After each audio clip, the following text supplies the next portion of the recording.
સાબરકાંઠા જિલ્લાના પ્રાંતિજના ઓરાણ પાસે રાત્રિ દરમિયાન અજાણ્યા વાહનની ટક્કરથી એક્ટિવા ઉપર જઈ રહેલી પ્રાંતિજ અને અમદાવાદના 2 યુવાનોનું ઘટના સ્થળે જ કમકમાટીભર્યું મોત નીપજ્યું હતું। અકસ્માત સર્જીને અજાણ્યો વાહન ચાલક પોતાનું વાહન લઈને ભાગી ગયો હતો। હિંમતનગર અમદાવાદ નેશનલ હાઈવે 48 પ્રાંતિજના ઓરાણ સીમ પાસે નેશનલ હાઈવે 48 ઉપર રાત્રિના પ્રાંતિજથી એક્ટિવા લઈને અમદાવાદ ખાતે જઈ રહેલ 2 યુવાનોને પાછળથી આવતા કોઈ અજાણ્યા ચાલકે ધડાકાભેર ટક્કર મારતા એક્ટિવા ઉપર જઈ રહેલ સુરેન્દ્રસિંહ કિશનસિંહ રાઠોડ રહે પ્રાંતિજ તથા જય રમેશભાઈ ચોટલિયા રહે અમદાવાદ ને શરીરે જીવલેણ ઈજાઓ પહોંચી હતી અને બંનેનું ઘટના સ્થળે જ કમકમાટીભર્યું મોત નીપજ્યું હતું।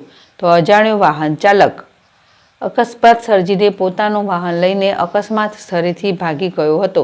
તો મૃતક સુરેન્દ્રસિંહના મોટા ભાઈ બલભદ્રસિંહ કિશનસિંહ રાઠોડ રહે પ્રાંતિજ તાલુકો પ્રાંતિજ જિલ્લો સાબરકાંઠા દ્વારા પ્રાંતિજ પોલીસ સ્ટેશનમાં અજાણ્યા વાહન ચાલક વિરુદ્ધ પોલીસ ફરિયાદ કરતા પ્રાંતિજ પોલીસે અકસ્માતનો ગુનો નોંધી આઈપીસી કલમ 261, 106, 1 તથા મોટર વાહન અધિનિયમ 177, 184, 134 મુજબ ગુનો નોંધી આગળની તપાસ હાથ ધરી હતી। જીલ રાવલ, ZSTV પ્રાંતિજ।